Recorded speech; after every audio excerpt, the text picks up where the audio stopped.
नमस्कार।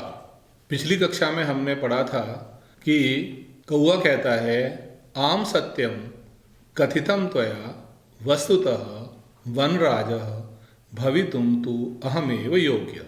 हाँ, यह सत्य है कि वास्तव में जंगल का राजा होने के लिए मैं ही योग्य हूँ। तभी कोयल कहती है उसका उपहास उड़ाते हुए, कथम त्वम योग्य, तुम कैसे योग्य हो, वनराजः भवितुम, जंगल का राजा होने के लिए, यत्र तत्र, जहाँ तहाँ, काका इति कर्कश ध्वनिना, काएँ काएँ की कर्कश ध्वनि से वातावरणम आकुली करोसी, तुम वातावरण को व्याकुल करते हो। न रूपम न ध्वनि अस्ति, ना तो तुम्हारा रूप ही अच्छा है और ना ही तुम्हारी ध्वनि अर्थात आवाज। कृष्ण वर्णम, काले रंग वाले, मेध्य अमेध्य भक्षकम, खाने योग्य और न खाने योग्य को त्वाम कथम वनराज मन्यमाने मन्या महे वयम, हम तुम्हें कैसे जंगल का राजा माने। तब कौवा कहता है, अरे अरे किम जलपसी, तुम क्या बोल रही हो। यदि अहम कृष्णवर्णः, यदि मैं काले रंग का हूँ, तरही त्वम किम गौरांगः, तो क्या तुम गोरे रंग वाली हो। अपि च विस्मर्यते, और तुम भूल रहे हो कि मम सत्य प्रियता तु जनानां कृते उदाहरण स्वरूपा, कि मेरी जो सच बोलने की सत्य प्रियता तो मनुष्यों के लिए एक उदाहरण स्वरूप है। क्योंकि कहा भी गया है, अनृतम वदसी चेत काकः दशेत, यदि झूठ बोलोगे तो कौवा काट लेगा। इति प्रकारेण, इस प्रकार से कहा जाता है।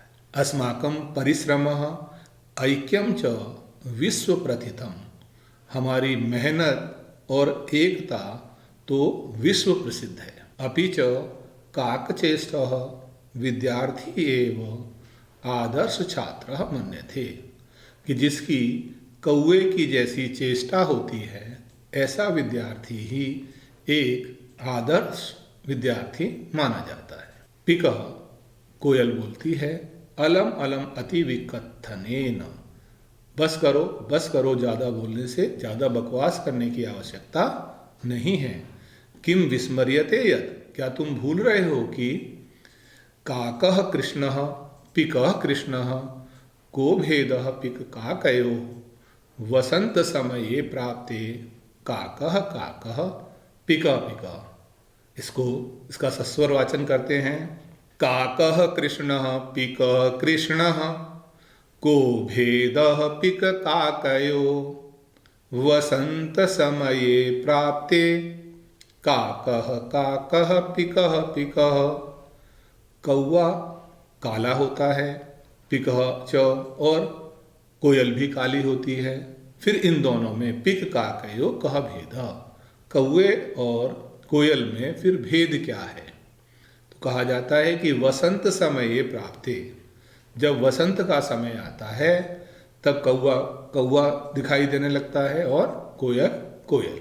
कौवा कहता है, रे पर भृत, अरे दूसरे के द्वारा पालन पोषण किए हुई, अहम यदि तव संततिम न पालयामि, यदि मैं तुम्हारी संतान को न पालूं, तर्हि कुतः कुत्र स्यूपिका, तो फिर ये कोयल कहाँ से आएंगी। अतः अहमेव करुणापरः पक्षी सम्राट काकः, इसलिए मैं ही दूसरों पर दया करने वाला पक्षियों का सम्राट कौवा हूँ। तभी वहाँ पर गज, हाथी का प्रवेश होता है। हाथी समीपतः एव अगच्छन, पास से ही जाते हुए, अरे अरे सर्वं संभाषणं शृण्वन् एव अहम अत्रागच्छम, अरे अरे मैं तुम सबका भाषण सुनकर, बातचीत सुनकर ही यहाँ पर आया हूँ। अहम विशालकाय, मेरा शरीर इतना विशाल है, मैं इतना बलशाली और पराक्रमी हूँ। सिंह वा स्यात्, अथवा अन्य को भी, वन्य पशून तु तुदंतम जंतुमहम स्व शुंडेन पोथयित्वा मारयिष्यामि। मैं इतना विशालकाय, बलशाली और पराक्रमी हूँ। शेर हो अथवा कोई दूसरा भी जानवर, मैं उन सब पशुओं को अपनी सूंड से लपेट कर मार दूंगा। किमन्य, और अधिक क्या, कह अपि अस्ति एतादृशः पराक्रमी, इतना पराक्रमी इस जंगल में और दूसरा कौन है। अतः अहमेव योग्यः वनराज पदाय, इसलिए मैं ही जंगल का राजा बनने के योग्य हूँ। बंदर कहता है, अरे अरे, एवं वा शीघ्रमेव गजस्यापि पुच्छम विधूय वृक्षोपरि आरोहति। अरे अरे, ऐसा क्या, शीघ्र ही हाथी की भी पूंछ को खींचकर पेड़ के ऊपर चढ़ जाता है वह बंदर। गज तम वृक्षमेव स्वशुंडेन आलोढ़यितुम इच्छति परम वानरस्तु कूर्दित्वा अन्य वृक्षम आरोहति। हाथी उस पेड़ को ही अपनी सूंड से उखाड़ने के लिए इच्छा करता है, उसे उखाड़ना चाहता है, परंतु बंदर तो कूदकर अन्य वृक्षम आरोहति, दूसरे पेड़ पर चढ़ जाता है। इस प्रकार गजम वृक्षात वृक्षम प्रति धावंतम दृष्ट्वा, वृक्ष से वृक्ष पर दौड़ते हुए देखकर, सिंह अपि हसति वदति च, शेर भी हंसता है और बोलता है। शेर कहता है, भो गज माम ए अपि एव अतुदन एते वानरः, मुझे भी ये बंदर इसी प्रकार तंग कर रहे थे। बंदर ने कहा, एतस्मात् एव तु कथयामि यत् अहमेव योग्यः वनराज पदाय, इसी कारण से ही तो मैं कह रहा हूँ कि इस जंगल का राजा बनने के लिए मैं ही योग्य हूँ।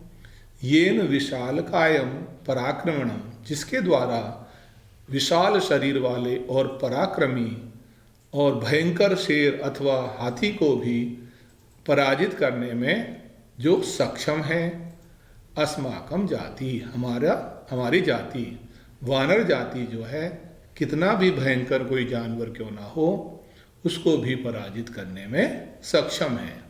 अतः वन्य जंतु नाम रक्षायै वयमेव क्षमा, इसलिए वन्य जंतुओं की रक्षा करने के लिए हम ही समर्थ हैं। इतने में बगुला आता है। बकह माने बगुला, कहता है, अरे अरे, माम विहाय कथम अन्य कोपी राजा भवितुम अर्हति।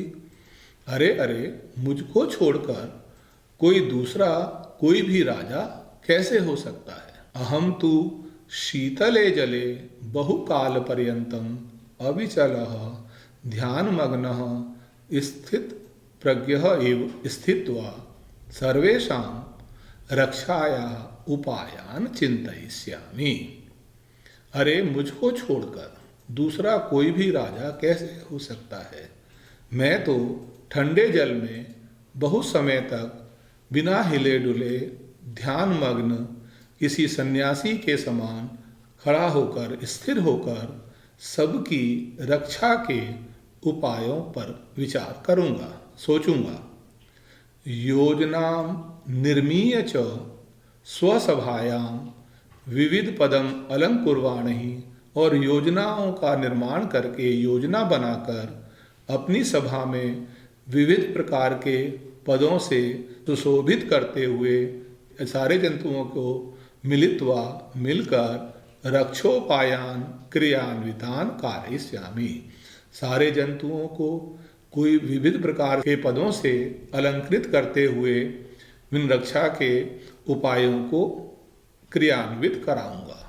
अतः अहमेव वनराज प्राप्तये योग्य, इसलिए मैं ही जंगल का राजा के पद को प्राप्त करने के योग्य हूँ। तभी मोर आता है, बोलता है, वृक्षोपरितः, पेड़ के ऊपर से ही, साटहास पूर्वकम, अट्टहास पूर्वक, वीरम वीरम आत्मश्लाघाय किम न जानासि यत् विराम करो, बस करो, बस करो, अपनी प्रशंसा से बस करो। क्या तुम नहीं जानते हो? यदि न स्यान् नरपति सम्यग् नेता ततः प्रजा अकर्णधारा जलधौ विप्लवेते नौरिवः। क्या तुम सब नहीं जानते हो कि यदि सम्यक नेता ना हो, अच्छा नेता, अच्छा राजा ना हो, तो प्रजा की कैसी स्थिति होती है? तब प्रजा की अकर्णधारा, जिसका कोई कर्णधार नहीं है, जिसका कोई नाविक नहीं है, समुद्र में उस नौका के जैसी स्थिति होती है।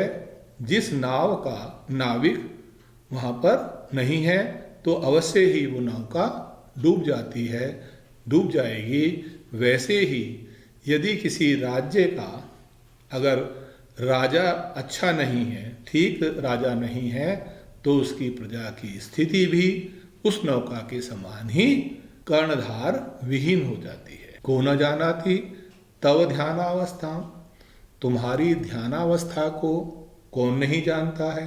स्थित प्रज्ञः इव व्याजेन वराकान मीनान छलेन अधिग्रह्य क्रूरतया भक्षयसि। तुम स्थित प्रज्ञ के व्याज स्वरूप असहाय मछलियों को छल से पकड़कर और क्रूरता से खाते हो। धिक त्वाम, तुमको धिक्कार है। तब कारणात् तु, तुम्हारे कारण से तो सर्वम पक्षी कुलमेव अवमानितम जातम, तुम्हारे इस कुकृत्य से तो पूरा पक्षी परिवार ही अपमानित हो गया है। इसका अगला पाठ हम अगली कक्षा में पढ़ेंगे। धन्यवाद।